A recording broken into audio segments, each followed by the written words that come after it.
What would you do if someone took the seat you rightfully paid for just because they thought they deserved it more?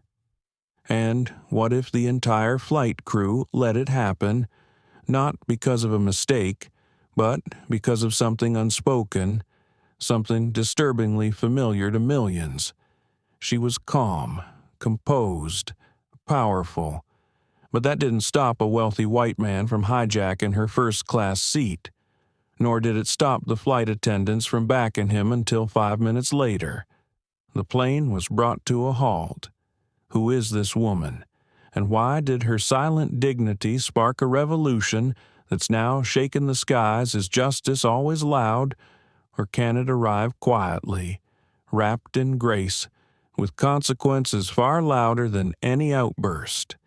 This is not just a story about a plane, it's a story about power, perception, and the quiet war many fight just to be seen. Stay with us to witness how one black woman, strong, composed, and deeply human, turned an act of discrimination into a blueprint for change. If this story moves you even a little, don't forget to like, share, and subscribe to our channel, because stories like this deserve to be heard. Now, let's begin. Arielle Monroe didn't need anyone to fuss over her. Not today. She rolled her charcoal gray carry-on across the polished tile of San Francisco International Airport with a kind of practiced calm, the kind built through decades of learning when to speak, when to hold back, and when to simply keep walking. She was early, not because she was nervous, but because she valued peace, and peace for Arielle usually arrived at Gate 17B, half an hour before boarding. No noise, no crowd, just a few quiet moments before the rhythm of business took over again. Her flight AS 2765 bound for New York was scheduled to depart in exactly 56 minutes. First class, direct, no fuss. Arielle was on her way to deliver the opening keynote at the JFK Innovation Summit, an annual gathering of thought leaders, entrepreneurs, educators, and policymakers. CL Tech, the company she had founded 10 years ago in a borrowed Oakland garage, was now a national force in emotional intelligence learning tools for underserved schools. This speech was personal. It was about systems, about dignity, about the weight black girls carry when the world assumes they aren't capable of brilliance. She glanced down at her watch. Still time for tea. At the lounge cafe just past security, she ordered a chamomile and took her seat by the window. She watched the planes taxi by, remembering what it felt like to be 22 and terrified of flying. Back then, she would grip the armrest and whisper a prayer under her breath at takeoff. Now, at 44, with more boardrooms behind her than birthdays ahead of her children, she mostly just wanted a smooth flight and working Wi-Fi. Her phone vibrated. Arielle Monroe. Don't forget seat 2C. I confirmed it twice. You need sleep before tomorrow. Please don't get caught writing code at 35,000 feet again. Arielle smiled. Her niece, Amani, was relentless. She was also right. The last time Arielle flew red-eye, she'd written a grant proposal on her phone at 3 a.m. and forgot to sleep before a panel. She'd looked brilliant. She'd felt wrecked. She responded with a thumbs-up emoji and finished her tea.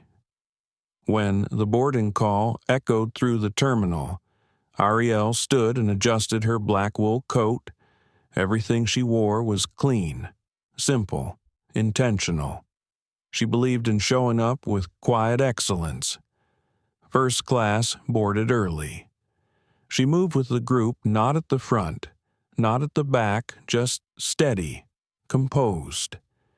As she stepped through the jet bridge and onto the aircraft, she caught a whiff of lemon cleaner and new leather.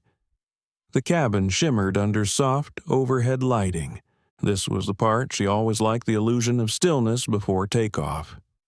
She scanned the seats, 1A, 1B, 2A, 2B, and then 2C, her seat, but someone was already there. A man, white, mid-40s, tan blazer. Designer headphones tucked around his neck, was reclining casually. One ankle resting over his opposite knee, swirling a glass of red wine. He didn't look up, didn't even pretend to glance her way. For a second, Arielle thought she might have read the number wrong. She stepped slightly closer, the quiet hush of the cabin pressing in. "Excuse me," she said, her voice calm, gentle, unassuming. "I believe this is my seat." The man didn't look up. He took a slow sip of his wine and gave a dismissive flick of his hand. "Coach is back there," he said, nodding vaguely over his shoulder. Just like that, no eye contact, no question, just dismissal. Arielle blinked once, twice. There was no anger in her voice, only clarity. "This is seat 2C, she said, pointing politely. "That's what my ticket says." Now he looked up, briefly. His eyes scanned her, not warmly, not curiously, but with a kind of irritated condescension that clung to the air like cologne. "Right," he muttered, sarcasm dripping from the single word. "Of course it does." He leaned back, adjusting his jacket sleeve like she'd just interrupted his meditation. Arielle felt her stomach knot, not from uncertainty, but from the ache of recognition. She'd been here before. Not in this exact seat, not with this exact man, but this moment. This moment where someone decided you didn't belong. She knew it well, behind her. A soft shuffle of movement. A flight attendant, young, Latina, eyes darting, approached. Is there a problem here?" she asked, voice uncertain. Arielle spoke calmly. "I believe this is my seat, 2C. The attendant turned to the man. "Sir, may I see your boarding pass?" He didn't move, just waved her off like a summer fly. "I sit here every week," he said flatly. "There must be some mistake." The attendant hesitated, clearly torn. Her eyes flicked between them. Arielle stood still, breathing slowly. She could feel the eyes from other rows beginning to turn. She could hear the silence shifting, gaining density. She wanted this flight to be quiet, simple. But the moment was no longer small. She reached into her coat pocket and pulled out her phone. Her hands didn't shake. She opened her messages. Arielle Monroe. "Seat issue. Guy refuses to move. Not escalating, but it's happening again. Please handle quietly." She hit send. Amani would know what to do. She always did. Still holding her phone, Arielle looked back at the man, not with fury, not with fear, just presence. He wouldn't look at her again. The attendant swallowed hard. "Ms. Monroe," she said, "please give us a moment." Arielle nodded. She stepped back, not retreating, but allowing space for the flight, for the truth, for the inevitable turn.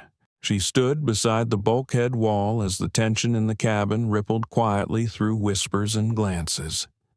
Behind her, the man exhaled loudly, exaggerated and irritated. Arielle closed her eyes just briefly and whispered something only she could hear. "Not today, not like this." And then she waited, just like she had waited in boardrooms, in conferences, in courthouses, in silence. She waited knowing sometimes silence wasn't surrender. It was strength. The stillness in the first-class cabin was misleading, like the heavy quiet before a thunderstorm. Arielle Monroe stood steady, hands folded loosely in front of her, coat buttoned, lips pressed in a soft but firm line. She wasn't new to this feeling, the tension of being watched, yet unsupported. The way strangers measured you in silence, deciding in real time if you were someone to believe or someone to dismiss from where she stood near the bulkhead. She could see the man who occupied her seat. Chase Whitman, though she didn't know his name yet, swirling his wine with theatrical ease. He hadn't bothered to look her way again, not even once. The flight attendant, Lena Cruz, retreated to the galley, whispering into a handheld radio with the urgency of someone caught between company protocol and an unraveling reality. Arielle caught fragments of the message. "I think we have a passenger. Refusing. Seat issue. Yeah. 2C. She says it's hers." Meanwhile, Chase leaned farther into the plush seat, one leg crossed high over the other, as if his body alone deserved more space than the cabin could afford. Arielle watched him closely, the relaxation in his posture, the entitlement laced in every careless gesture. There was something particularly sharp about being ignored with such skill, as if he'd spent years perfecting it. And maybe he had. In Arielle's mind, a quiet storm had already started. She remembered being 12, standing in a bookstore in Atlanta. Her mother had told her to pick one book, just one. She had chosen Toni Morrison's The Bluest Eye, and the older white clerk had gently, almost sweetly, taken it from her hands and said, "You sure you want that one, sweetheart? It's pretty advanced." It was always a smile, a suggestion, a tilt of voice, and somehow, always, a message that she did not belong. Now, here she was, more than 3 decades later, a CEO, standing in first class with a valid boarding pass for seat 2C, being told again that she didn't belong. Chase finally spoke again, louder this time, a performative sigh accompanying his words. "Honestly, this is embarrassing. I fly this route every single Monday. Always 2C, never a problem. Just get her a seat in business or coach. What's the big deal?" His voice was louder than necessary, bouncing easily off the cabin walls. Several passengers flinched, eyes dropping immediately to tablets, magazines, or empty drink cups, but no one said a word. Arielle's fingers tensed slightly at her side, but her face remained still. What's the big deal? It wasn't about the seat. It never was. It was about how easily some people expected the world to adjust around their comfort, and how quickly others were asked to shrink. Lena returned, accompanied now by another flight attendant, a man named Sean, tall and pale with nervous energy brimming behind his courteous tone. "Ms. Monroe, thank you for your patience. We're working to verify the seating issue now. Would you mind showing us your boarding pass?" Arielle held out her phone without hesitation.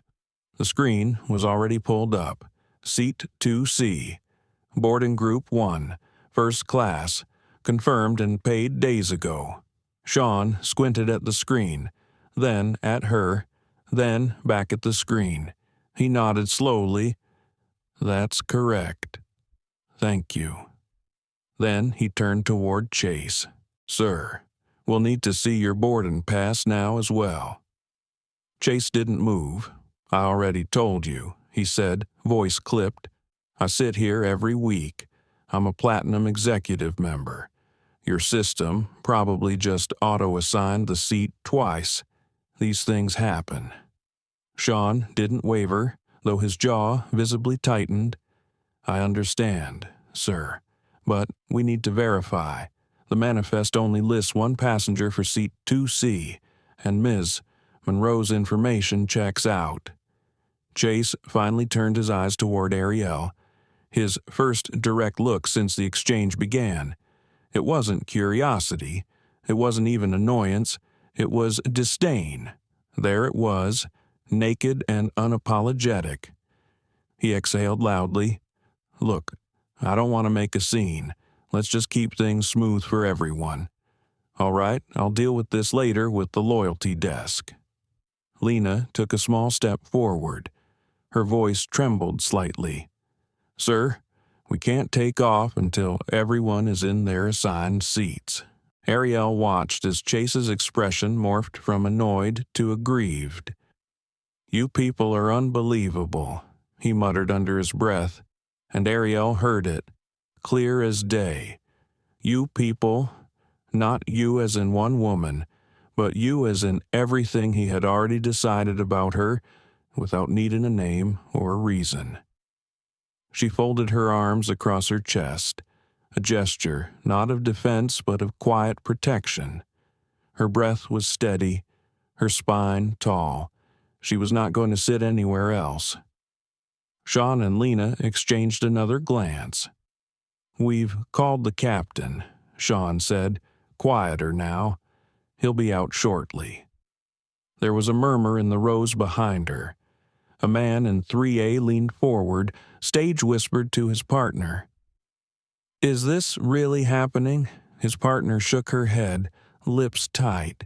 She's just standing there, not even raising her voice. That's what always surprised people. That silence could be so loud. That dignity could be a form of resistance. In Arielle's chest, something old stirred. Not rage, not sadness. Something deeper, resolve. Her phone vibrated again. Monroe. Already contacted Delta Corporate. Don't move. Stay calm. Legal on standby. You're not alone. Arielle swallowed, a flicker of warmth behind her ribs. Amani was only 28, but she'd grown into a force, unafraid to move fast, unafraid to fight. Arielle had taught her well, but standing here now, with Chase Whitman still lounging in her seat like it was his birthright, she knew this wasn't just about policies or platinum status. It was about posture, who gets to take up space, and who gets erased in silence. Chase leaned forward and muttered, It's just a damn seat. Why make it a race thing? Arielle looked him in the eyes for the first time. Not long, not harsh, just enough for him to feel it. Then she spoke. This isn't about race, she said evenly. It's about truth, and you're in my seat. Before he could respond, a new voice interrupted, commanding, low, unmistakably authoritative. Is there an issue here? All heads turned. Captain Julian Rao had entered the cabin, and the air shifted instantly. Captain Julian Rao was not a man easily rattled. After 3 decades in the cockpit weathering emergency landings, mid-air diversions, and more than one crying CEO who missed a connection he'd learned to spot turbulence before it showed up on the radar. But the tension in the first-class cabin wasn't from air pressure.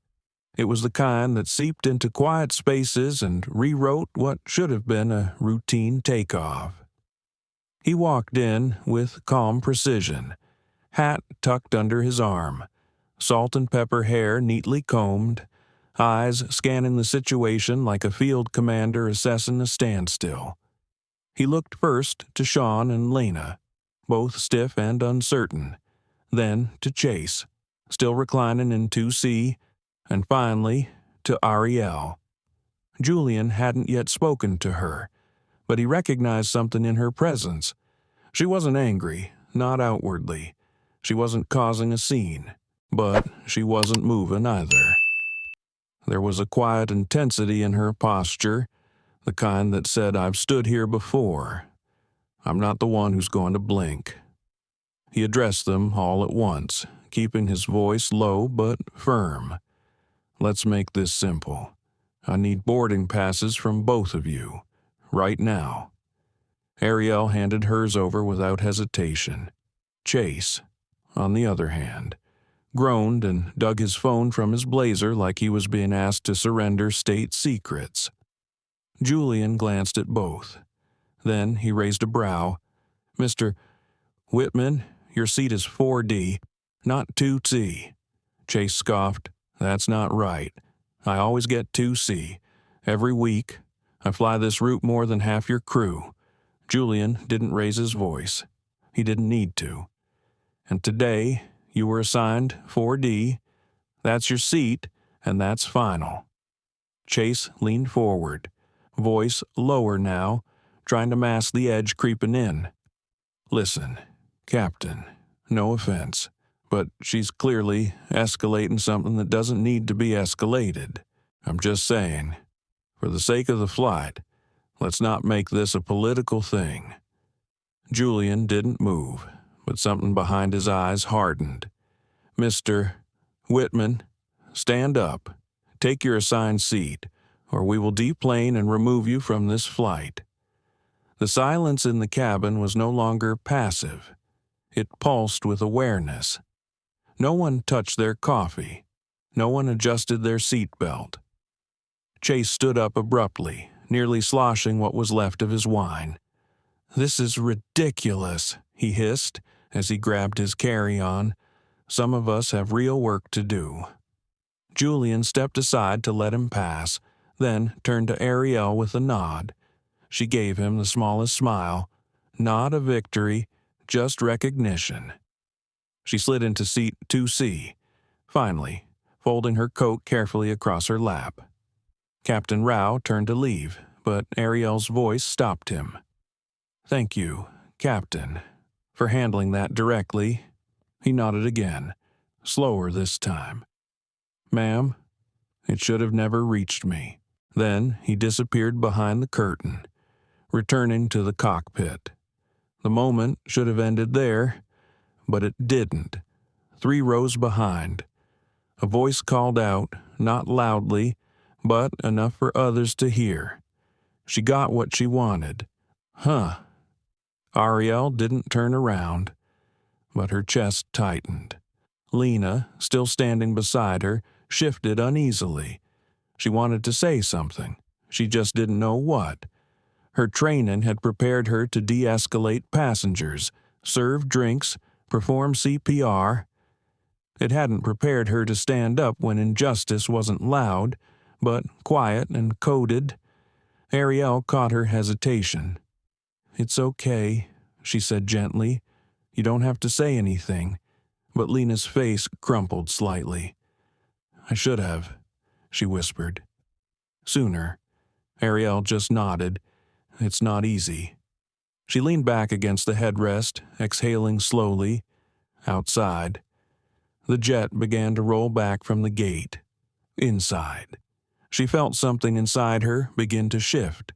Not anger, not pride, just the weight of something old resurfacing. The ache of always having to prove, always having to be still, gracious, composed while others broke rules and still got the benefit of the doubt. As the plane taxied, she glanced to the left and caught her reflection in the small cabin window. A poised black woman in a clean charcoal blazer, natural coils tied back in a low bun, eyes that carried miles. She wondered, for a fleeting second, what would have happened if she had shouted, if she had raised her voice like Chase did, if she had demanded instead of asked. Would she be flying, or would she be on the tarmac explaining herself to TSA? She blinked and looked away. Her phone buzzed in her lap again. Imani. They called already. Twitter's heating up. Passenger behind you filmed it. "Do you want me to post anything?" Arielle hesitated. She wasn't sure. Was this the moment again? Was she ready for her name to be part of another incident? She stared at the message for several seconds before replying. Arielle. "Not yet. Let's wait until we land."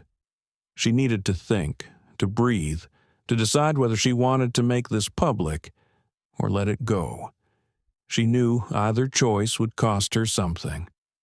Her thoughts were interrupted by a soft voice from her right. "Excuse me, I just wanted to say, I saw everything." It was the woman in 2A, white, maybe early 60s, elegant navy blazer, reading glasses pushed to the top of her head. She had a calm voice, warm and honest. "I'm sorry I didn't speak up," she said. "You were right to stand your ground." Arielle nodded. "Thank you. The woman paused. "I think we all saw it, and too many of us were quiet." Arielle offered a small smile. "Silence is easy," she said. "I've lived with it all my life." The woman extended her hand gently. "Helen Bradford. I used to work in legal affairs. I know what it looks like when someone thinks they're untouchable." Arielle shook her hand, feeling the weight of the conversation settling into something real. The engines roared louder as the plane turned sharply toward the runway. Arielle turned her gaze forward. This flight wasn't even off the ground yet, but everything was already in motion, somewhere behind her. Chase muttered something under his breath, just loud enough for a rowmate to hear, but not loud enough to confront. It didn't matter anymore. Arielle closed her eyes. She didn't know yet how big this would become. She didn't know a flight attendant had already filed a report. She didn't know that a 16-second clip of her, standing silently beside her seat, would cross 4 million views before landing. But what she did know, what she had always known, was that some seats came with invisible weights, and some people spent their entire lives learning how to carry them. The plane had been in the air for less than 20 minutes when the turbulence started, but it wasn't coming from the atmosphere. Arielle Monroe stared straight ahead, her body calm, her mind anything but. Outside the window, the sky stretched pale blue, the sun bleeding gold across the wing. But inside her head, 1,000 thoughts surged at once. Was she overreacting? Was she underreacting? Was she about to become the face of another viral moment? Arielle had built her reputation on not needing to prove herself in public. She didn't air grievances on social media. She didn't do press unless it mattered. But the moment she saw the flicker of a phone camera trained on her while she stood beside seat 2C, still, dignified. Waiting, she knew this might not be her choice anymore. She'd seen it before. These things took on lives of their own. Her phone buzzed again in her lap. Amani clips already at 700K views, and you haven't said a word. Arielle sighed quietly. She loved Amani's fire, her belief in immediate justice, in visibility, but visibility came with a price. As if on cue, Lena returned to the front of the cabin, her face flushed. "Ms. Monroe," she said softly, crouching beside her. "I just wanted to say again, I'm sorry. I didn't handle that the way I should have." Arielle turned slightly, giving her attention. "I appreciate you saying that." Lena glanced around, her voice lowering. Some of us get so used to the noise of the job, we miss the quiet moments where it really matters. Arielle didn't let her off easy, but she didn't shame her either. "I don't need perfect," she said gently. "I need honest." Lena nodded, then hesitated. "There's something else." Arielle's brows lifted. "I didn't know who you were until after," Lena said. "I Googled your name when I stepped into the galley." Arielle gave a small, weary smile. "People usually do. You're the CEO of Clarion Group." "That's right. I read about your housing initiative, the one in Detroit. That project saved my cousin's apartment." Arielle blinked. That wasn't what she expected. Lena's eyes shimmered. She was a single mom, lost her job during COVID. The building she lived in was going to be turned into condos. But your foundation bought the property and kept rents locked for 5 years. My cousin's little girl, first in our family to attend a magnet school. Arielle sat very still. Sometimes you work in the dark so long, you forget where your light ends up. I didn't know, she said quietly. Most people don't, Lena replied. But I needed you to know you helped someone I love. And I'm sorry for how today started. Arielle reached out and touched her hand. Thank you for telling me. The plane jolted slightly light turbulence and the moment passed like breath. Lena stood, composed herself, and continued down the aisle. Arielle leaned back again, letting her thoughts settle. That's when Helen Bradford, in 2A, leaned in slightly. You must get this kind of treatment often, she said. Arielle chuckled softly. What makes you say that? Because you didn't flinch? Not once. Arielle thought about it.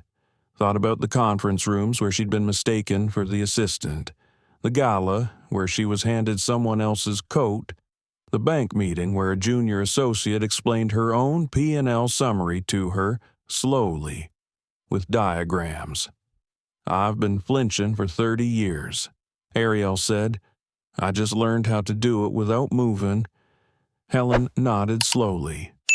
Do you ever get tired of teaching people who should have already known better all the time, and yet you still do it? Arielle's answer was quiet. If I stop, who will they listen to? Helen didn't respond right away.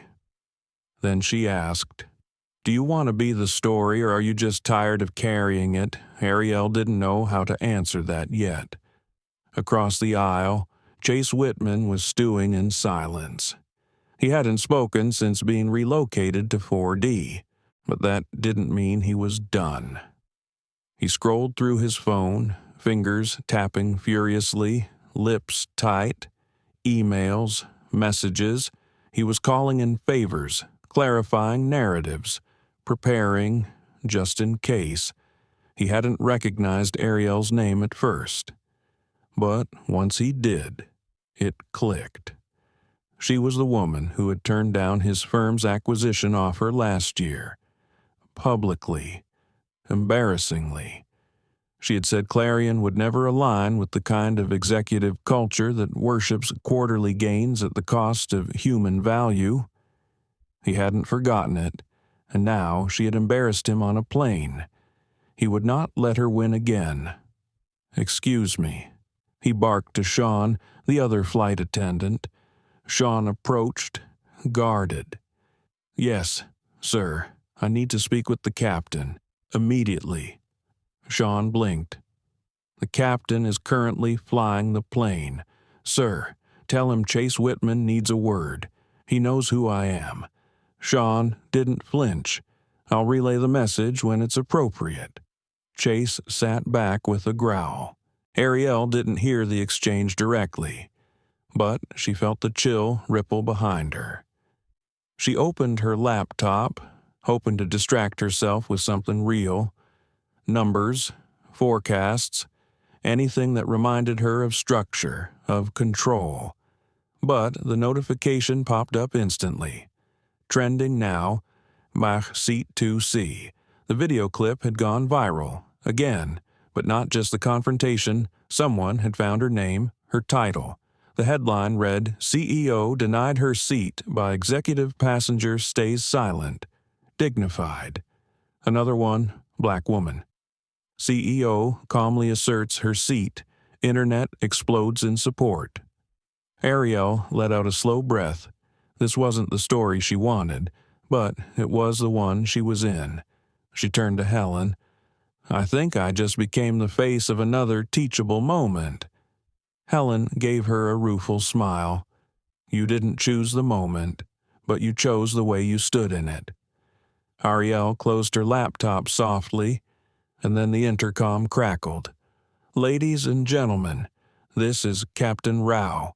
Due to an onboard incident currently under review, we will be returning to San Francisco International. Please remain in your seats with your seatbelts fastened. Gasps, murmurs, confusion. Arielle sat upright. Helen's hand gripped the armrest. Behind them, Chase's voice rose. What the hell is this? But Arielle already knew. Something had happened, and this flight wasn't going forward. It was about to go back. The engines hummed with tension as Flight 227 began its slow, decisive turn back toward San Francisco International. The captain's announcement had stunned the cabin into a tight, confused silence, broken only by the occasional chime of seatbelt signs and the faint rustle of clothing as passengers turned to whisper to their neighbors. In seat 2C, Arielle Monroe remained still, though her mind was racing. Return to origin. It was a phrase she had encountered before used in supply chains, operations, and logistics, but it never felt quite so personal. Her body was in motion, retracing the arc she had just flown. But her spirit felt stuck between worlds. She stared out the window, her face unreadable. The earth below was beginning to shift shape again, mountains fading into coastline. Arielle didn't need an official reason to know what had triggered the turnaround. Something had escalated behind her. She'd heard the rising tones, the sharp edge in Chase's voice, the low, firm responses from the flight attendants, but now the entire plane was paying for one man's entitlement. Helen Bradford, seated in 2A, leaned gently toward her, voice barely above a whisper. "Do you think they'll remove him?" Arielle exhaled slowly. "I don't know, but I think they're about to find out who's really watching." She wasn't referring to the passengers. She was referring to the people online. Clarion Group's public relations inbox had already started pinging. Her foundation's media team was fielding interview requests. Her niece Imani had texted again. 2 million views. CNN just called. NYT2. Do we engage or stay silent? Arielle hadn't answered yet, because for the first time in years, she wasn't sure which version of herself the world wanted and which one she was willing to give. The composed executive who remained gracious under pressure, or the woman who'd finally had enough behind her. Chase was speaking louder now, his words sharp enough to slice through the hum of engines. "This is absurd. You can't detain me on a plane because of a seating issue." Sean Brooks, the flight attendant, remained calm. "No one is detaining you, sir. We're returning for operational reasons. Please remain in your seat," Chase scoffed. "Oh, come on. Everyone knows why we're turning around. Because she made a scene because of optics." He pointed a rigid finger toward Arielle's seat. Several passengers turned. Helen straightened. "That's enough," she said, her voice clear. Chase blinked at her. "Excuse me," I said, "that's enough. You're embarrassing yourself." Arielle didn't look back. She didn't need to. The damage was already happening in real time and the world was watching. What no one else in the cabin knew was that a passenger in coach had live-streamed the entire earlier confrontation. The footage now looped endlessly on platforms from TikTok to Reddit. The comments ranged from outrage to heartbreak to shame. She didn't raise her voice once. Why is this still happening in 2025? The way she just stood there, refusing to move, but never losing her grace. That's power. And then the others. He should be banned from flying. I hope the airline does something. This is a lawsuit waiting to happen. Arielle had spent her career building quietly. She had funded schools, protected tenants, restructured failing nonprofits. She wasn't interested in becoming a symbol, but the seat had made her one. Back at the front of the plane, Lena Cruz entered the cockpit momentarily and returned with an update. Captain Rao asked me to inform you we'll be landing in about 16 minutes. Authorities will be meeting the aircraft. Chase's face drained. Authorities, he repeated, voice higher now. Are you serious? Lena didn't respond. Arielle closed her eyes. For a moment, she allowed herself to breathe. 16 minutes. She thought of all the minutes she had sat silently in boardrooms while being underestimated. She thought of every meeting where she had to reintroduce herself after someone mistook her for the intern. She thought of her mother, Gloria, who had worked for 38 years in a hospital cafeteria, smiled through microaggressions from doctors and nurses who never learned her name, and raised Arielle on 3 truths: always be better, always be kinder, and never let them make you small. Arielle had lived by those truths, but today tested them all. As the plane began its descent, the flight attendants moved through final checks. A baby cried somewhere in the middle rows. A businessman frantically typed into his laptop. A couple whispered about missing their connection. The mood was thick. Everyone knew this wasn't a technical issue. This was a reckoning. Arielle's phone buzzed again. This time, it was from an unknown number, likely a journalist. She didn't answer. Then a new message popped up from Julian Rao. The captain. Ms. Monroe, I will personally escort you upon landing.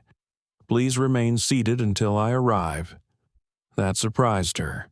She hadn't expected him to reach out directly, but something in that gesture grounded her. Respect, quiet, professional, direct. She typed a simple response. Understood. As the plane touched down, a low murmur swept through the cabin. They had returned. They were back on the ground, but the landing brought no relief. Flashing lights danced just outside the windows. 2 uniformed airport officers stood beside the portable staircase. Sean opened the cabin door slowly. The air that entered was cooler, tinged with salt from the bay. Captain Rao entered from the cockpit, his face composed but firm. Ladies and gentlemen, he began, thank you for your patience. We've returned due to an incident that required administrative review. At this time, we will be deplaning by row. Certain passengers will be asked to remain for further conversation with the airline and local authorities. The tone was deliberate, not accusatory, but clear. Arielle remained seated as instructed. Captain Rao reached her row and stood directly beside her. Ms. Monroe, when it's your turn, I'll walk with you. She met his eyes. Thank you. Captain, behind them. Chase's voice broke through again. This is insane. I want my lawyer. You think you're going to make an example of me, but no one responded.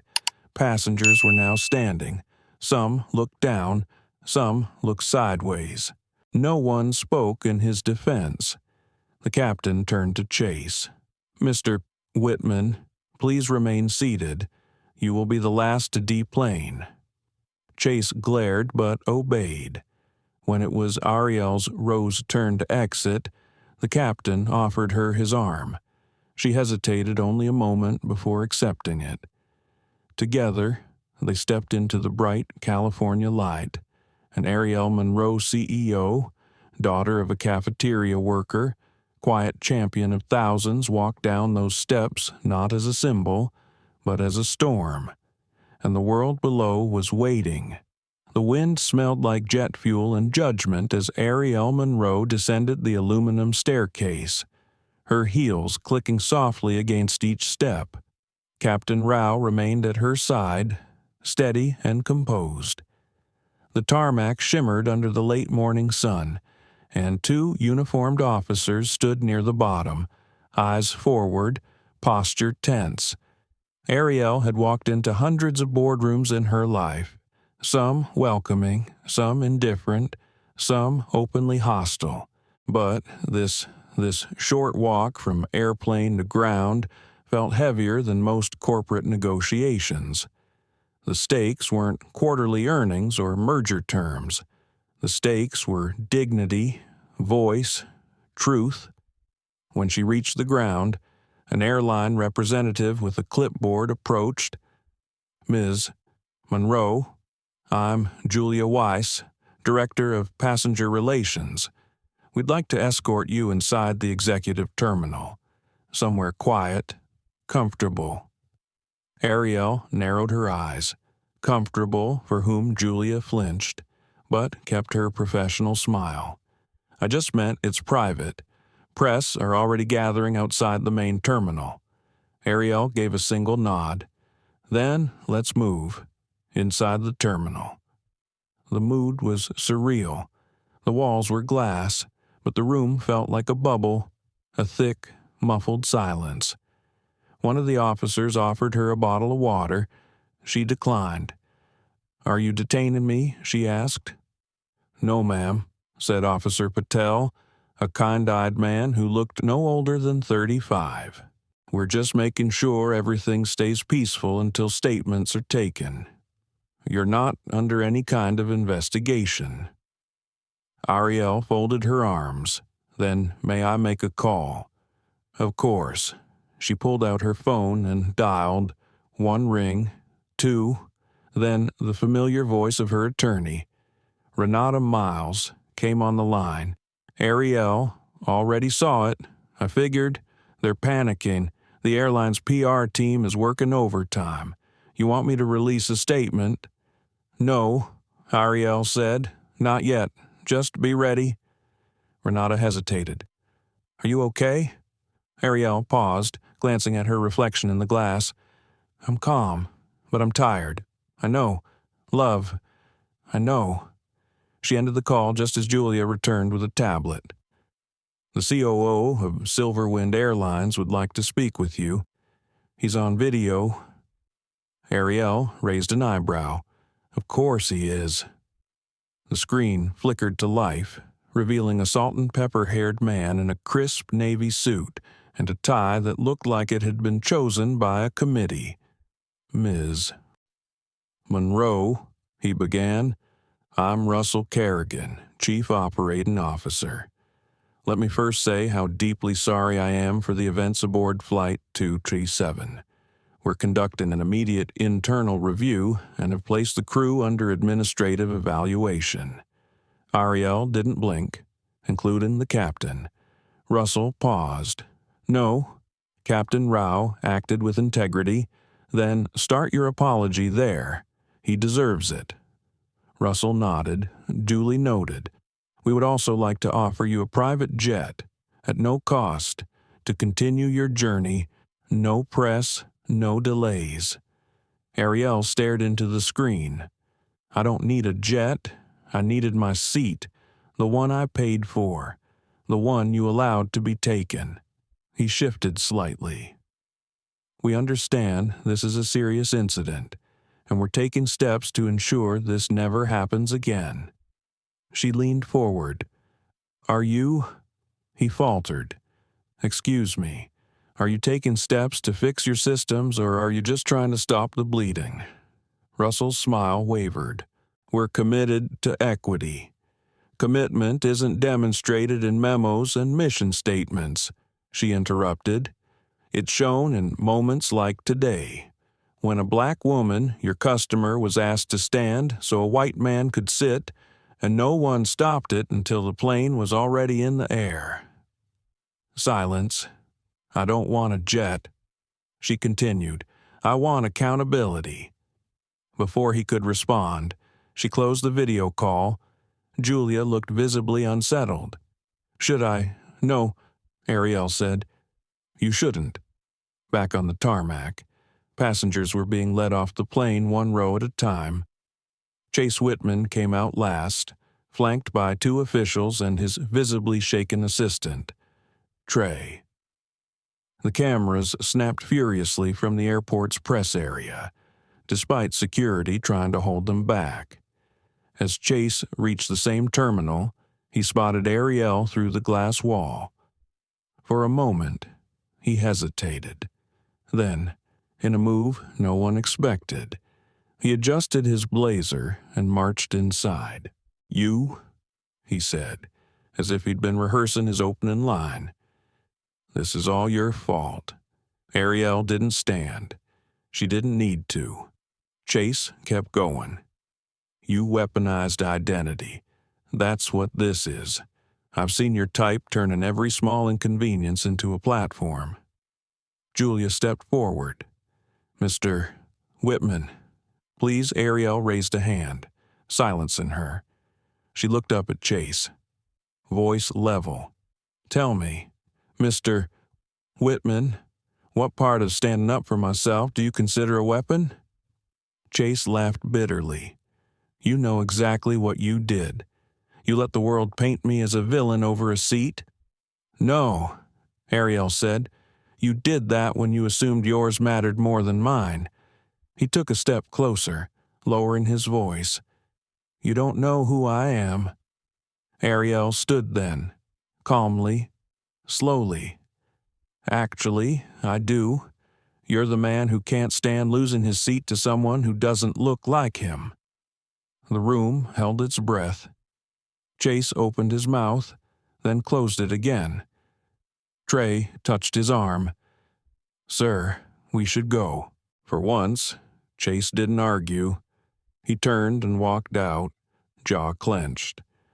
As the door shut behind him, Julia looked at Arielle, eyes wide. "I've never seen anyone do that." Arielle didn't look triumphant, just grounded. "It wasn't about power," she said. "It was about presence." Later that afternoon, the airline released a brief, cautious statement. It acknowledged an incident aboard Flight 227 and promised a full review. But it didn't name Arielle, or Chase, or speak to the real issue at all. But the public filled in the blanks, because the story was already alive, and Arielle wasn't running from it anymore. That night, in a quiet hotel suite near the airport, Arielle sat by the window, barefoot, her laptop open. She finally answered Imani's message. Let them see it. Let them know what it means to stay seated, even when the world keeps asking us to move. Then she opened a new document and began typing the opening lines of an op-ed that would run in every major newspaper by sunrise. Sometimes a seat isn't just a seat. Sometimes it's a symbol of everything we're still fighting to claim our dignity, our worth, our right to exist in spaces we've more than earned. She paused, stared out the window at the lights below, and whispered into the silence. I stayed seated, and for once, the world had to move around me. By morning, the story was everywhere. Cable news anchors used words like unprecedented and urgent review. Talk shows debated the ethics of corporate power and racial bias. Even late-night hosts, normally cautious about race, mentioned the incident most with awkward jokes that fell flat. But Arielle Monroe wasn't watching. She sat alone in the corner booth of a quiet cafe not far from the airport. Wearing a soft blue scarf and oversized sunglasses, the waitress, a young Filipino woman with tired eyes and chipped nail polish, brought over a steaming cup of black coffee and a warm croissant. Arielle smiled and thanked her softly. Outside, a few passers-by stopped and stared through the window. One even raised a phone to snap a photo. She turned slightly, letting her scarf fall more fully over her cheekbone. Not out of shame, out of weariness. She had spent the night alternating between reflection and resolve, reading through thousands of online comments, listening to voice messages from strangers who had watched the video and found something of themselves in it. But the one message she kept replaying was from an older woman who had spoken without introduction. Just a quiet voice, cracking with age. "I've been moving for people my whole life. You stayed seated for all of us." That was the one that undid her, because it reminded her of Gloria, her mother, who'd worked 3 jobs and still ironed her uniforms every night, who never sat during church services, not because there weren't chairs, but because she'd grown used to standing in the back. She'd once told Arielle, "Sometimes our backs are tired because our souls are carrying too much history." Arielle stirred her coffee. The doorbell chimed as someone entered. The booth across from her filled Helen Bradford. The older woman looked as polished as she had on the plane. She carried herself with the same grace. "I hope I'm not intruding," Helen said, sliding into the seat. "Not at all. I saw you from the window. I figured you wouldn't mind the company." "I don't," Arielle said. "Truthfully, I'm glad you came." Helen set her bag down gently, eyes scanning the quiet room. "I've been thinking about yesterday," she said, "about how quickly people show you who they really are when a seat becomes a symbol." Arielle smiled faintly. Funny how something so simple can reveal everything. Helen leaned forward. It was never just about the seat. It was about who's allowed to occupy space without apology. Arielle nodded slowly, and who's asked to surrender it, even when they've paid for it. For a few moments, they let the silence linger between them. Not heavy, just true. "You know," Helen said gently, "I wasn't always brave. I grew up in a time when we were taught to whisper when we were hurt, to be ladylike, even when we were bleeding." Arielle looked at her, curious. What changed that? Helen smiled. "I got tired of watching history repeat through my grandchildren." Arielle chuckled, a small lightness breaking through. "I think I was born tired," she said softly, "but I didn't realize how loud my silence had become until that man tried to sit in it." Helen reached across the table and took her hand. "You reminded all of us that presence is power." Just then, Arielle's phone buzzed. Renata again. She picked up. "We've got movement," her attorney said. "The airline's board is meeting this afternoon. They're afraid of a full-scale boycott." "Are they issuing a formal apology?" "Not yet, but I've got your editorial in every inbox that matters. They know you're not bluffing." "I'm not," Arielle said quietly. Renata paused. "There's one more thing. The video. It was submitted for a Peabody feature. Civil rights in the modern era." Arielle blinked. "That fast. This moment is bigger than a flight delay. They know it." After the call, Arielle sat still. She wasn't seeking awards. She wasn't trying to become a movement. All she had wanted was her seat, her space, her right to exist without being erased. And yet here she was, center stage, not by ambition, but by necessity. Helen sipped her tea. "What are you going to do next?" Arielle exhaled. "I don't know. I didn't ask for any of this, but maybe it asked for me." Helen nodded slowly. "Sometimes history doesn't knock. Sometimes it just sits beside you and waits to see if you'll flinch." That afternoon, Arielle returned to her hotel room and sat at the small wooden desk by the window. Her suitcase remained unpacked. The airline still hadn't offered a genuine apology. Just statements full of language that sounded like it had been run through a PR filter 3 times over. She opened her laptop and began drafting a second piece. Not for media. This one was for herself. She titled it Dear Gloria. It was a letter to her mother, a meditation, A confession. She told her how scared she'd been, not in the moment, but afterward. Scared that maybe she had overreacted, that maybe she had broken an invisible rule. But then she wrote, "I didn't move, Mama. I stayed seated, not to defy, but to remember that I deserve space, that we all do." She ended the letter with a line her mother had once whispered after a long shift. "The world doesn't give you grace.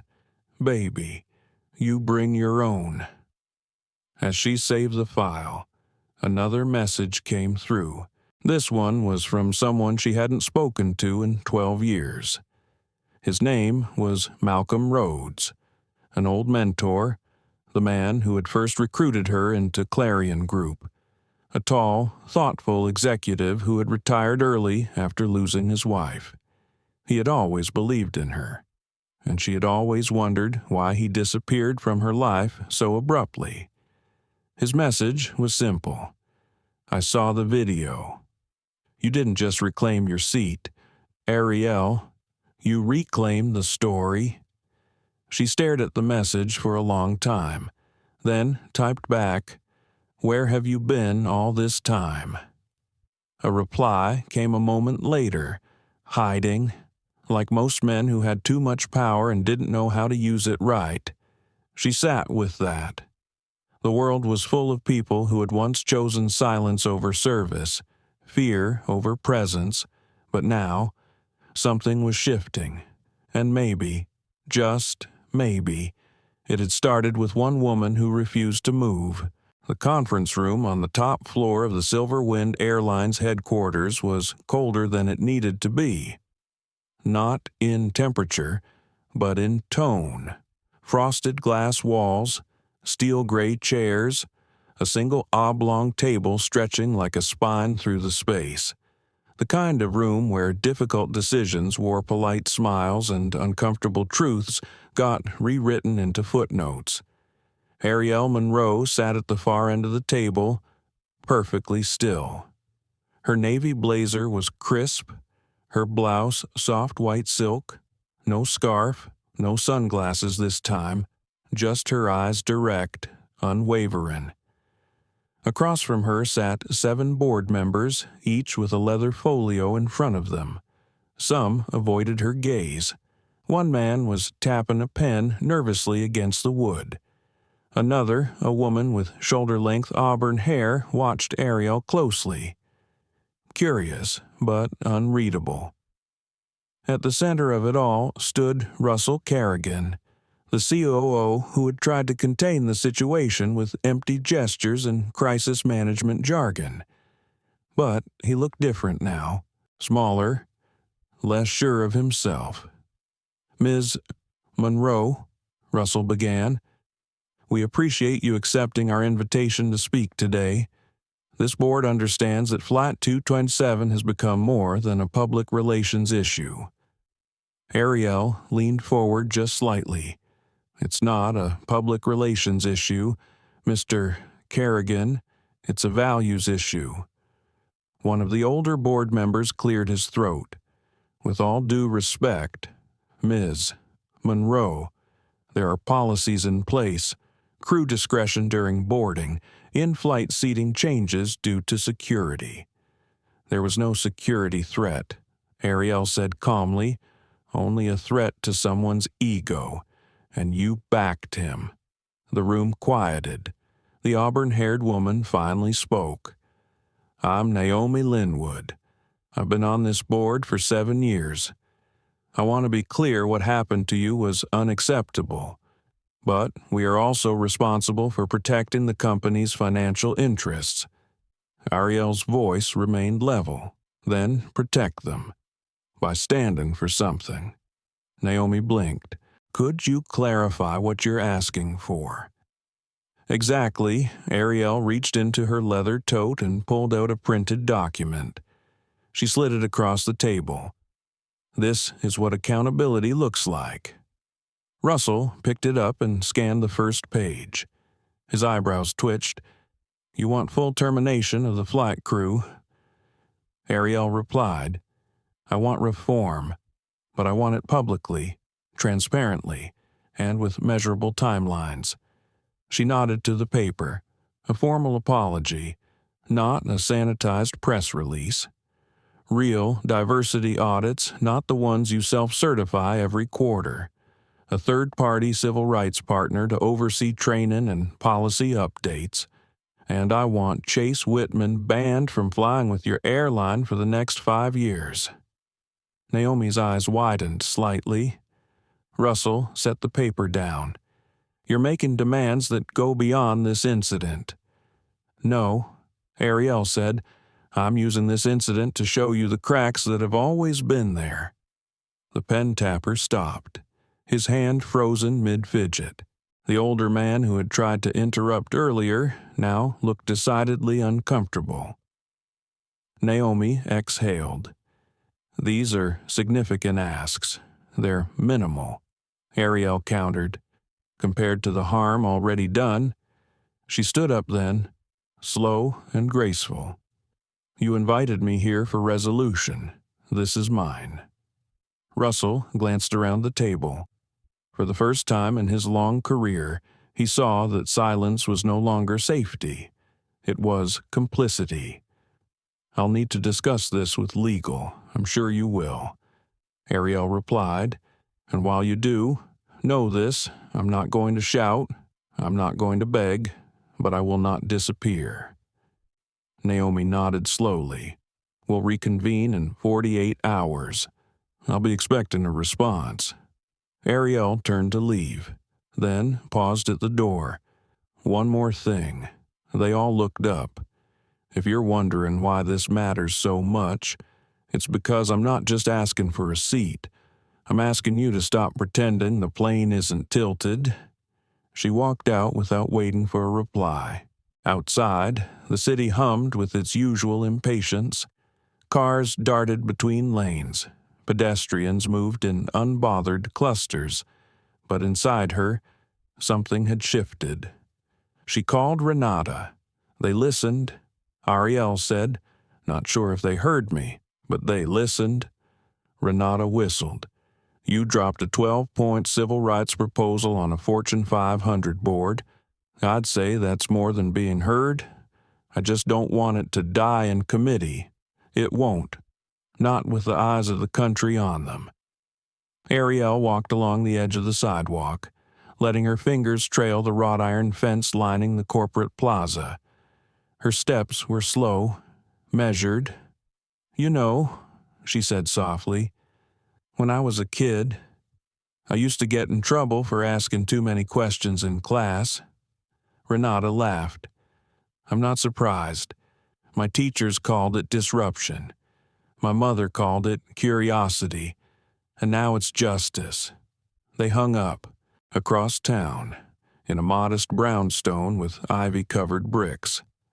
Helen Bradford sat at her kitchen table with her granddaughter. Jaya. The teenager had printed out Arielle's op-ed and was using a highlighter to underline phrases for her school essay. You ever met her in person? Jaya asked. Helen smiled. Yes, and let me tell you something, she doesn't walk into rooms. She centers them. Jaya grinned. That's what my teacher said too. She called her a lesson in how grace can be disruptive. Helen sipped her tea, warmth spreading through her chest. She stayed seated.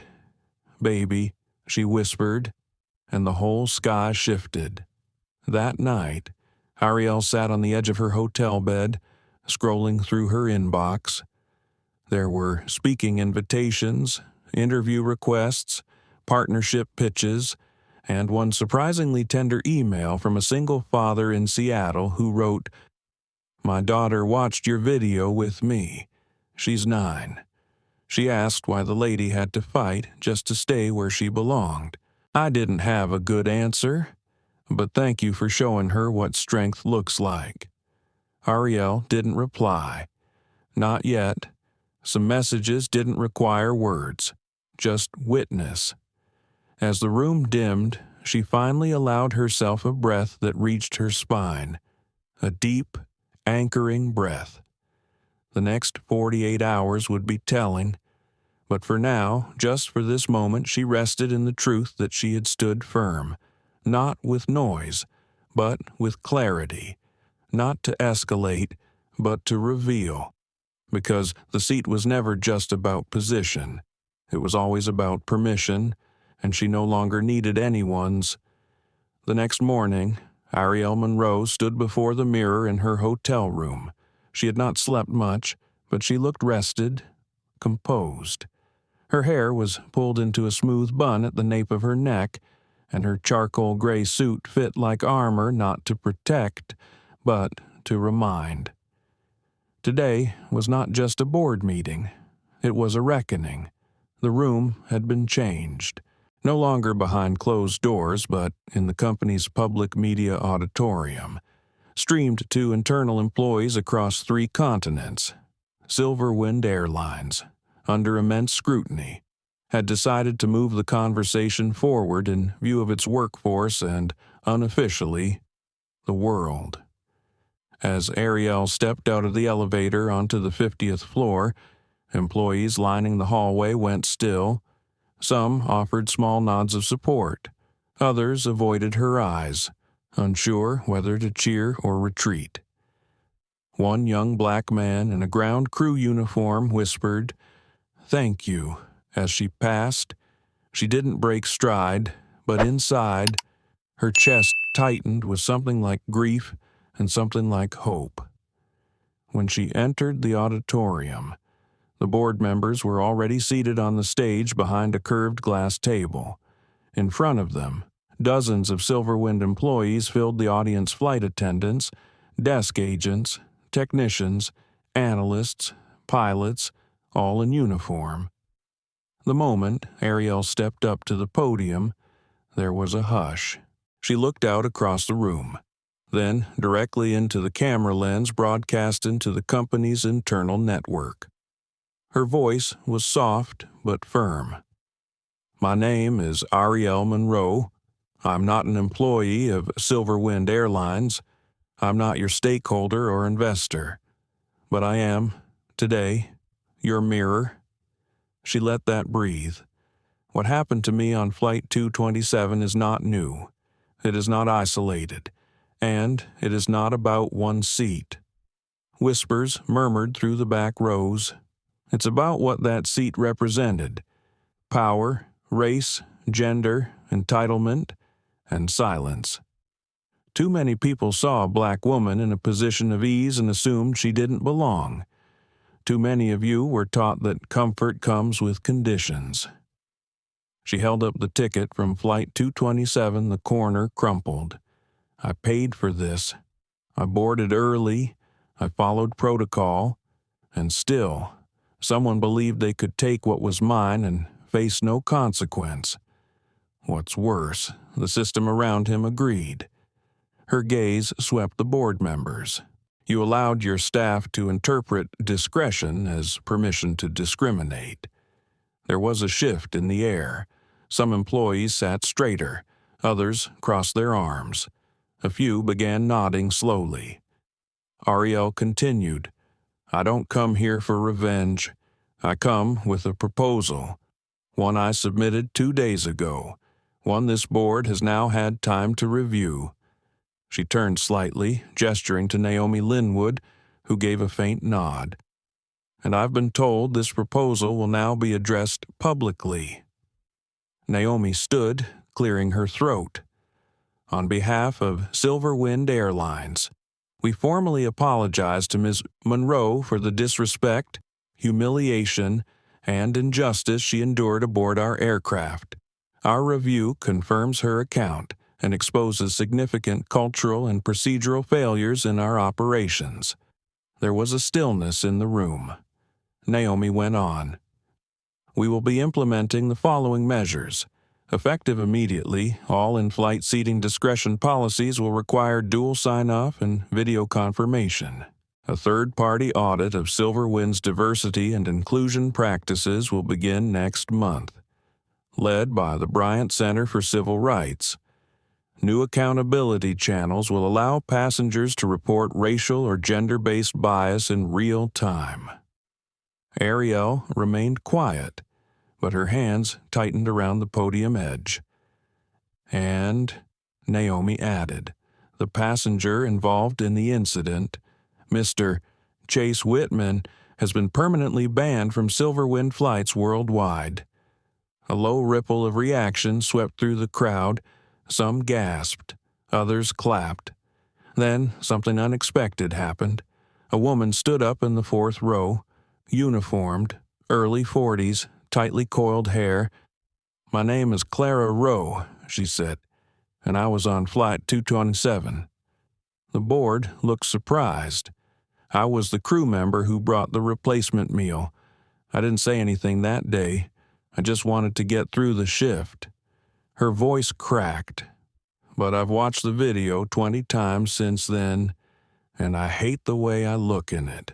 Not just my face, but the way I stood there and didn't speak." Arielle turned to her, eyes softening. "I'm sorry, I didn't say anything." Clara continued, "I've seen too many women like you be targeted, and I told myself staying silent kept me safe. But now I see it just kept me complicit." The room was dead quiet. Arielle stepped down from the podium and walked slowly toward Clara. "You're speaking now," she said gently, "and that matters."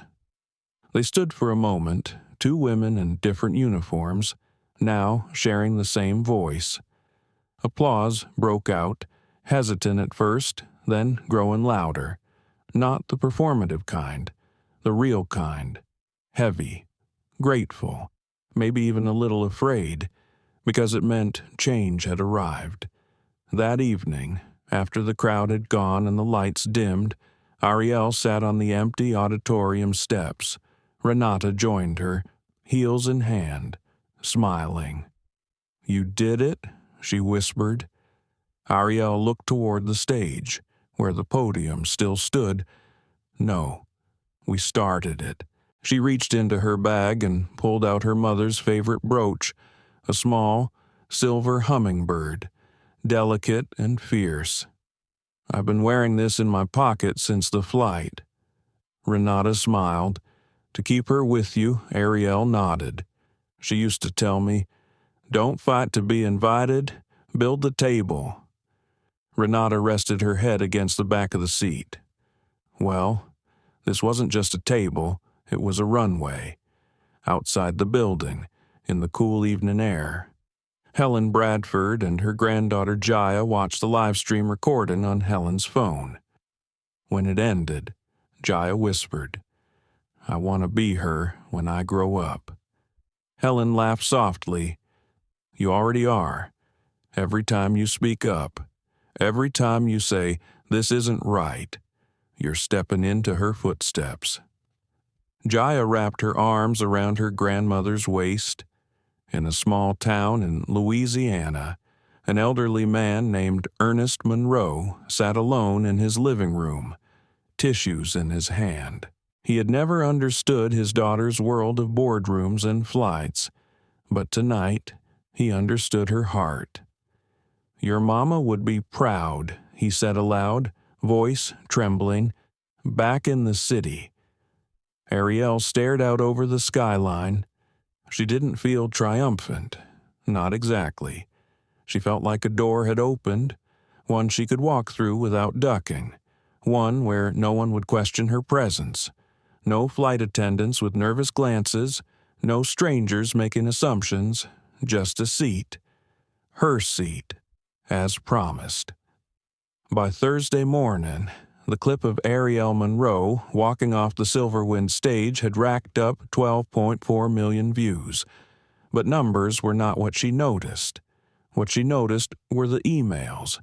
The ones from airline staff in Doha, from a captain in Frankfurt, a gate agent in Minneapolis, and even a corporate pilot from Sydney, all of them saying the same thing in different words.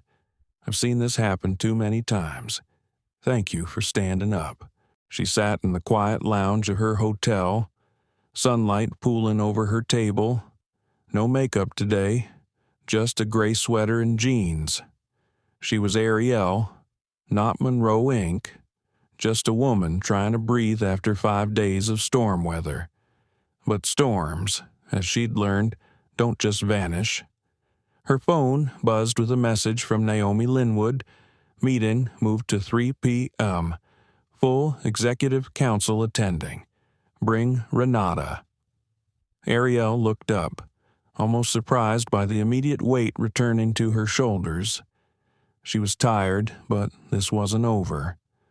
Renata joined her 20 minutes later, coffee in hand, blazer slightly wrinkled from lack of sleep. "You ready for round 3? Arielle shook her head. "I'm not sure this ever stopped being round 1. They walked the 3 blocks to the Silverwind building mostly in silence. Outside the lobby, a young woman with a security badge approached. "Ms. Monroe, sorry to interrupt. I just wanted to say thank you. I saw what happened on the news. My mother's a retired flight attendant. Said you gave her the closure she didn't know she needed." Arielle placed a hand gently on the woman's shoulder. "Tell her thank you. For every flight she made, feel safe." Inside the executive council room, a circular table had replaced the long, narrow one. Naomi stood waiting with 2 new faces, Gerald Knox, the VP of Operations, and Sheila Hames, Chief People Officer. Renata leaned over. Translation: "They're trying to institutionalize this quietly." But Arielle didn't flinch. Naomi gestured to a seat.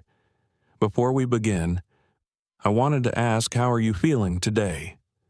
Arielle tilted her head slightly, the question catching her off guard. Centered." Naomi nodded. "That's good to hear, because today's conversation isn't just about what happened, it's about what's next." Gerald took out a file and placed it in front of Arielle. "We've reviewed your proposal.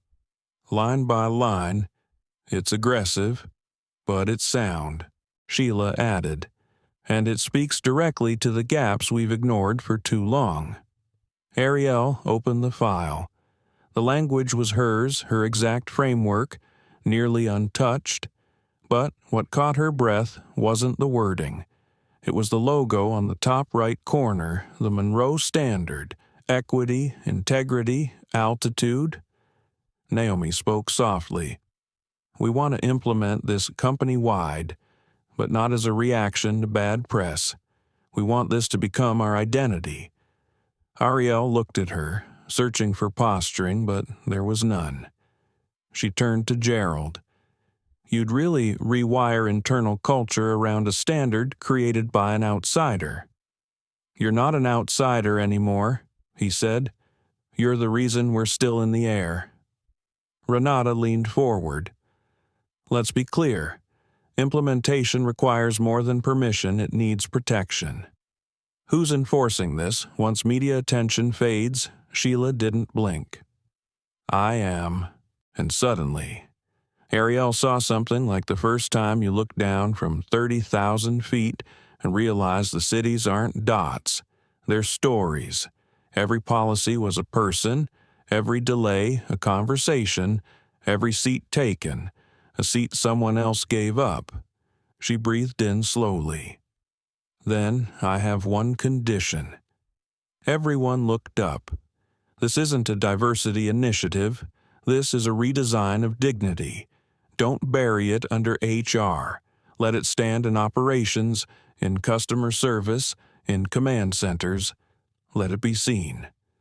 Naomi smiled, agreed. That evening, as Arielle packed her things to check out of the hotel, a knock came at her door. It was Clara Rowe, the flight attendant from 227. She held a small box in her hand, wrapped in tissue. "I didn't know what to say back then," Clara began, voice trembling, "but I've had 5 sleepless nights to find the words." Arielle opened the door wider. "Come in," Clara sat on the edge of the armchair, box still in her lap. My mother marched in Birmingham.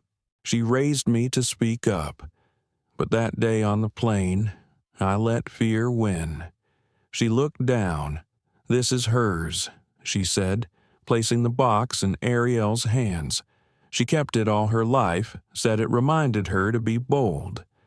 "I think she'd want you to have it." Inside was a vintage Delta Wings pin, dented, worn. Arielle held it delicately. "I don't know if I deserve this," she whispered. Clara smiled, tears brimming.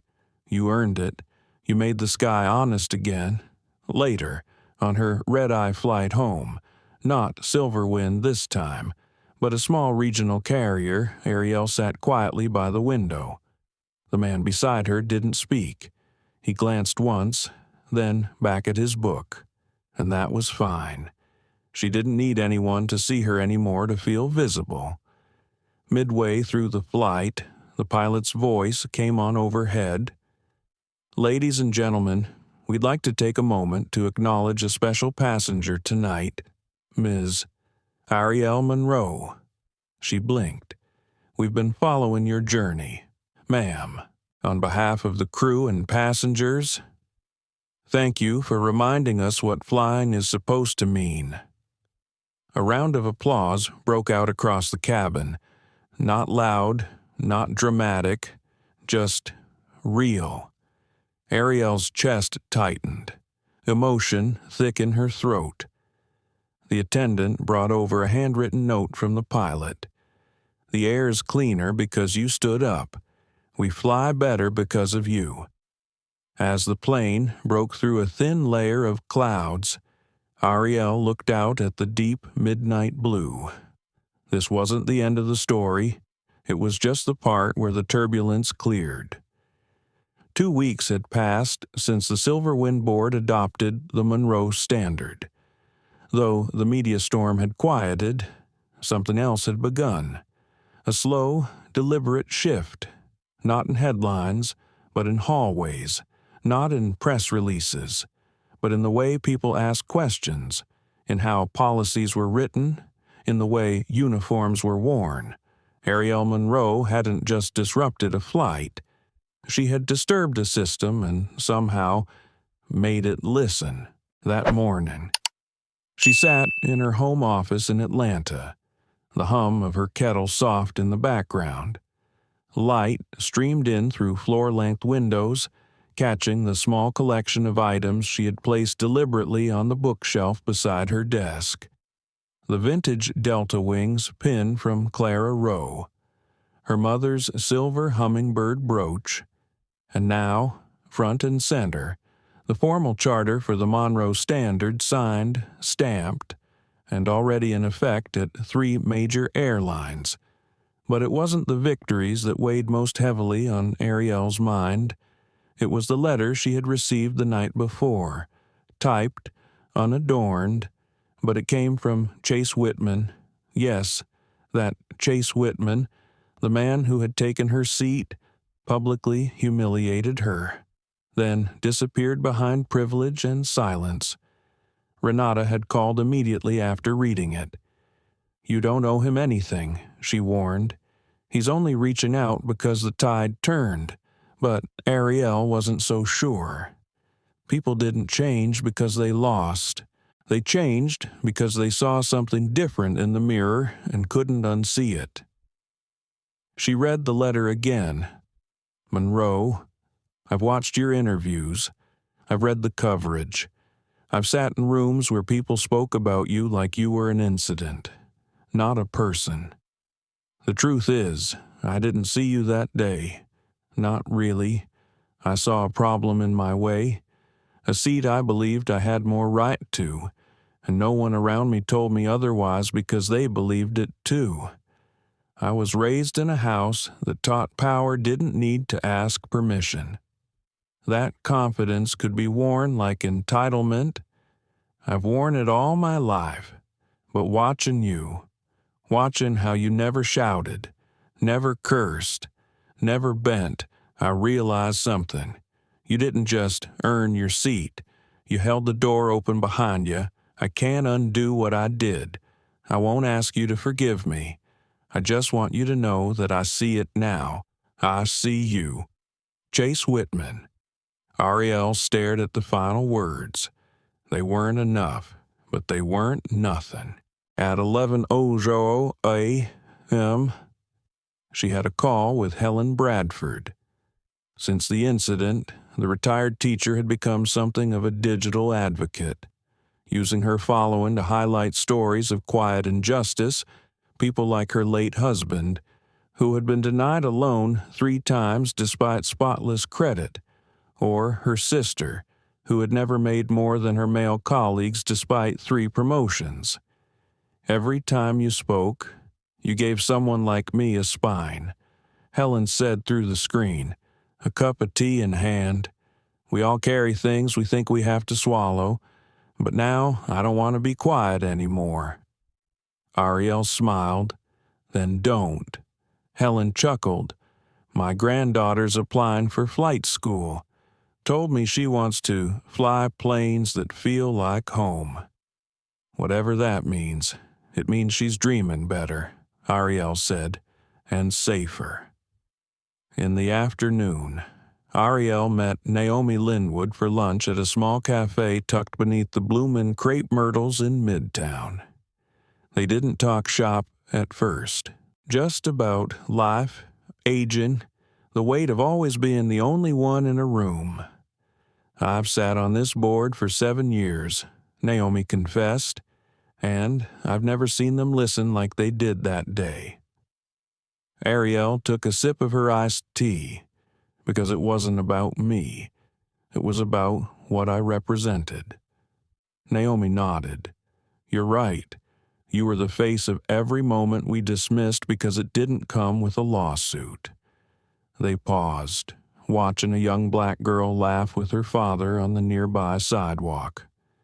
I keep thinking, Naomi said, if we hadn't streamed that meeting, would anything have changed? Arielle folded her napkin. They wouldn't have changed, but someone would have spoken. And when one voice breaks the silence, it's like breaking cabin pressure. Everything shifts. That evening, Arielle received a package, no return address, but postmarked from Seattle. Inside was a photo. An old black and white image of 2 women in Pan Am uniforms, standing shoulder to shoulder, proud and poised, and a sticky note. They stood for us. Now we stand because of you. Flight crew, WA-274. There were tears in her eyes before she knew they were falling. Later, while reviewing notes for her keynote speech at the Global Aviation Equity Conference, she paused on one paragraph. Justice isn't just policy, it's design. It's how you build a hallway so every step doesn't echo with exclusion. It's how you train an eye to see dignity, not difference. She read it aloud to herself, slow and careful. It felt true, but even more, it felt unfinished. She scribbled in the margin, it's the choice to rebuild over and over until the sky belongs to everyone. She stopped, sat back, and exhaled. The next morning, she boarded another flight, not to speak, not to fight, not to prove, just to fly. The crew greeted her like any other passenger, no stares, no whispers. She took her seat 14A, window, middle of the plane, no fanfare. As they taxied down the runway, she looked out at the tarmac, the same way she used to as a child when her father would take her to watch planes take off near the old terminal in Baton Rouge. He used to say, every takeoff is a story choosing its next chapter. Today, she believed him. The plane lifted. Arielle leaned back in her seat, closed her eyes, and smiled softly. This was hers, not just the seat, the altitude, the view, the future. The sky over New York was a deeper blue than usual as Arielle Monroe stepped into Terminal 5 of JFK. A soft breeze swept through the automatic doors, trailing her as if even the air recognized her presence. The Global Aviation Equity Conference was already buzzing. Attendees from 24 countries, dozens of airlines, and hundreds of corporations had gathered to witness what the industry promised would be a defining moment. Arielle wasn't nervous, not exactly, but as she walked past massive banners and glass walls etched with themes like unity at altitude and design and dignity, her stomach fluttered, not with fear, but with weight. The kind of emotional gravity that settles into your bones when you realize the world is finally listening. Renata met her just past the security checkpoint, dressed in charcoal gray and holding 2 matching folders, one for the press, one for the legacy. They bumped you to closing Keynote. Renata said, "Prime slot. Entire board is in the front row." Arielle nodded, taking the folder with both hands. "They want a finale." "No," Renata replied, eyes sharp. "They want transformation, and you've already started it." As they made their way backstage, a technician approached, earpiece in place. "Ms. Monroe, just a heads up. We've had 5 standing ovations today. It's been a powerful lineup." Arielle smiled lightly. "I'm not here to be cheered." The technician looked surprised. She continued, "I'm here to make sure no one forgets what silence costs." In the green room, Naomi Linwood waited with a cup of mint tea. She handed it to Arielle without a word, then rested a hand on her shoulder. "I once thought we had to fix the system from within," Naomi said. "But you reminded me sometimes we have to crack it open so light gets in." Arielle sipped the tea slowly. "It's not just light we need, it's mirrors. People need to see what they've been part of, and what they can choose next." The stage manager gave her a 2-minute warning. Outside, the audience was a sea of professionals, executives, flight crews, policymakers, and passengers, all waiting. When Arielle stepped into the spotlight, the room didn't erupt. It hushed, a reverent kind of stillness, like the moments before takeoff. She adjusted the mic, no notes, no teleprompter, just her voice. "There's a difference," she began, "between being in a seat and being seen in it." The silence deepened. "When I boarded Silverwind 227 4 weeks ago, I wasn't just flying to a meeting. I was flying into a system that's been stitched together with quiet biases and invisible bruises for decades." She paused. "I sat in a seat I had paid for, reserved, and confirmed. And yet a man who looked like the default version of right was allowed to take it, not because he had more claim, but because he had more assumption on his side." A ripple of murmurs stirred, then faded. I wasn't alone in that moment. There were 3 flight attendants, a pilot, dozens of passengers, and countless stories that had gone just like mine but were never recorded. Arielle looked out at the crowd, her voice steady but full of ache.